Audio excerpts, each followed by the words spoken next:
ahoana marina, mbola misy antom-pisiny ve ny mpitondra ankehitriny?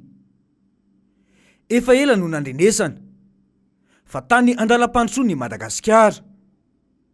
Amin'izao fotoan'izao dia isan'ireo firenena gisitra indrindra na aty Afrika izany na maneran-tany ny firenentsika. Somary niratra kely ny fandrosoana ny firenena nanomboka ny taona 2004, saingy ny varina ankady indray izany ny taona 2005 noho ny fanonganam-panjakana izay nisy teto. Izao ny vokany, tsy misy mandeha amin'izay tokony izy ny fampandehanan-draharaha eto amin'ny tany sy ny firenena, ary saika amrona any amin'ny antsoina hoe secteur informel ny vahoaka malagasy. Raha ity tatitra ity mantsy, na dia teo aza ny krizy 2004 dia noho ny paikady mahomby napetraky ny filoha Marc Ravalomanana tao amin'ny mapa, dia nahatratratra any amin'ny 100% no afaka tao anatin'ny fahantrana ny vahoaka malagasy. Nomena vahana manokana ny vahoaka malagasy 520% tamin'izany fotoana izany, dia nisehatra ny fambolena sy ny fiompiana na ny tantsaha-pamokatra. Nisy ny fifaninanana volovary natao teto mba ampitomboana ny vokabary malagasy teto amintsika. Ny vahoaka malagasy iray manontolo no nioty ny vokatra izany tamin'izany fotoana izany. Ity sary ity no maneho ny tany fahantrana eto amintsika. Toerana maro no efa miloko mena. Ny mahagaga amin'izao zava-misy izao dia ny hoe inona fotsiny moa izany no antony anakaraman'ny vahoaka anireto mpitondra ireto? Ity fitondrana ity no isan'ny tsy sasatra indrindra amin'ny findramam-bola avy any ivelany. Maninona nefa ny toy izao ny fiainan'ny vahoaka malagasy? Ny fanampiana ny Covid moa dia ireny ny arahana hita ireny. Tsy tonga tany amin'ny tokony antefana izany, fa lany tamina zavatra tsy laharam-pahamehana.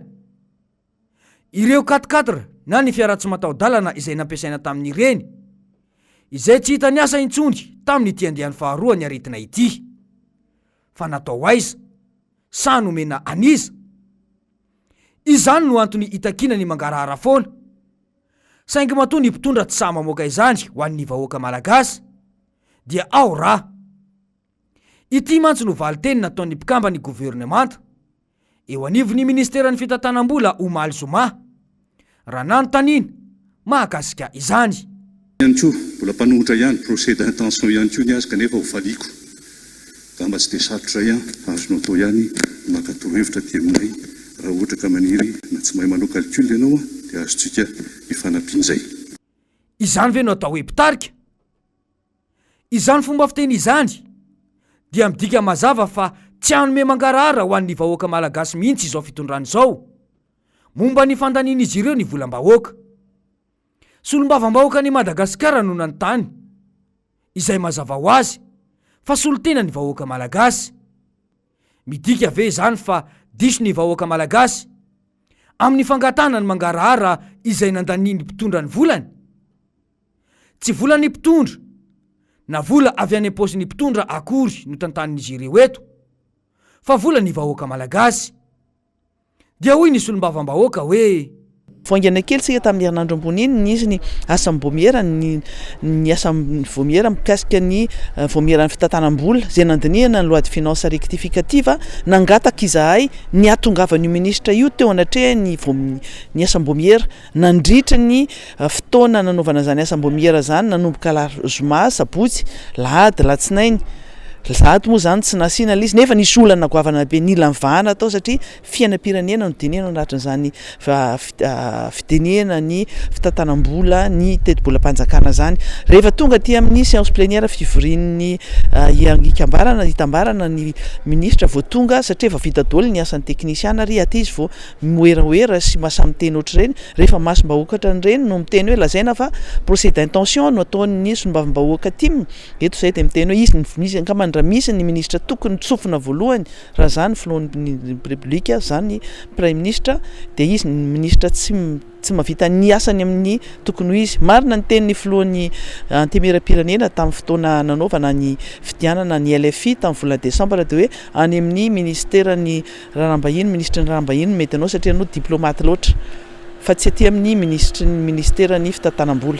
Tamin'ity fotoana anaovana ny loi de finance rectificative ty no anisany no hoe nampidinina daholy ny teti-bolam-panjakana teti-bola ny ministera isatsokajiny indrindra fa ireo misahana ny sosialim-bahoaka anisany nampidinina ihany koa ny mikasika ny filaminam-bahoaka ary anisany nampidinina ihany koa ny mikasika an'izany fanamboaran-dalana zany ny isaky ny travaux publics ny resaka ny tenenina manaraka tao ihany koa dia hoe 499 dollars ny PIB par habitant ny eto Madagasikara dia izy ihany mamono ny tenany eo anatin'izany satria moins de 500 dollars ny PIB any vahoaka malagasy.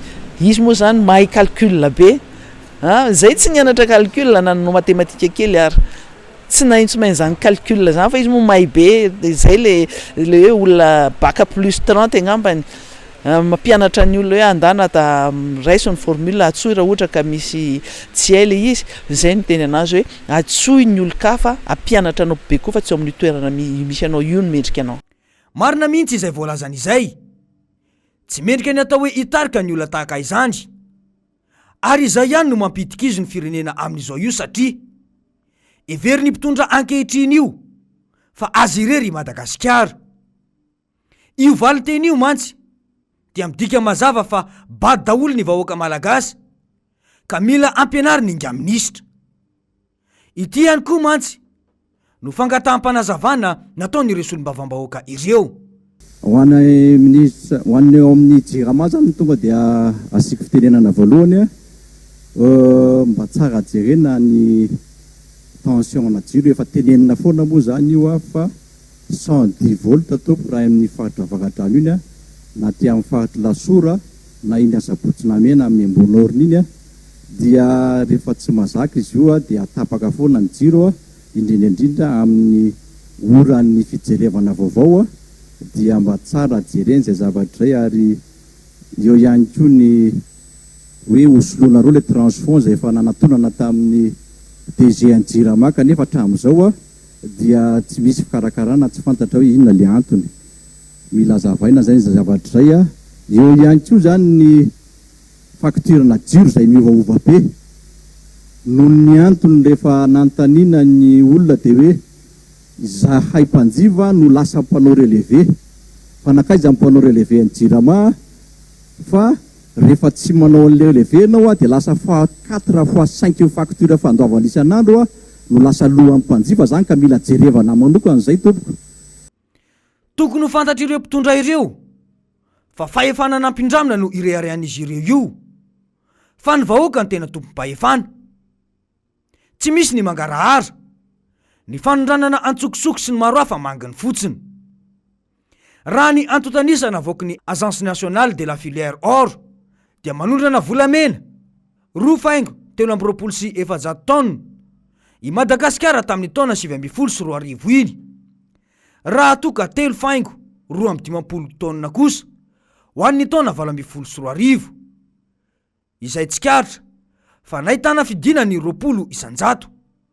Ny tatitra nataony income trade izay ivitoerana mpanangona antotanisa eo anivon'ny firenena mikambana dia mahatratra 400 tonnes ny volamena naondrana tany Emirates any Arabes Unis araka ny fanambarany fahadiseranana ao an-toerany avy ety Madagasikara avokoa. Izany hoe 1,3 tonnes ny taona 2024 ary 7,17 tonnes ny taona 2024. Ny tatitra nataony Transparency International kosa dia nanambara fa mahatratra 5,000 tonnes ny volamena voaka eto Madagasikara isan-taona raha ny tatitra ny taona 2024.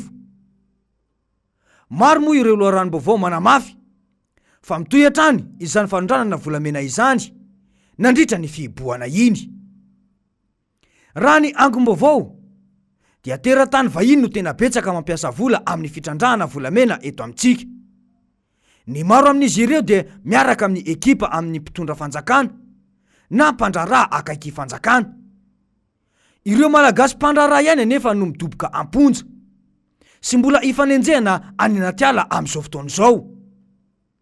Ny trafika kosa dia mbola mitoy hatrany satria raha 5 taona isan-taona no mivoaka antsokosoko raha ny antotanisa voaray ary tsy misy etra ampidirina dia latsaky ny 50 kilao na iray lasaka amin'ny ciment isan'andro ny volamena mivoaka nosemban'ny ranona kely zany no nahatrarana ilay volamena telo amin'ny 70.5 kilao tatsy Afrika Atsimo.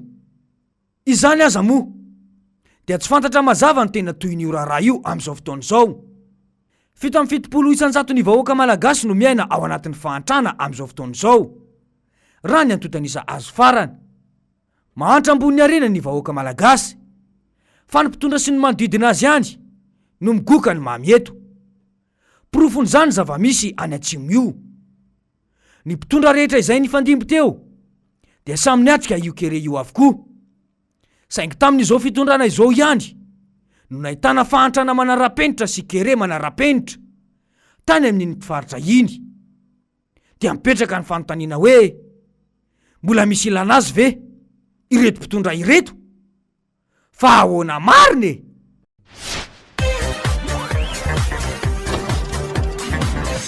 Ahoana mariny?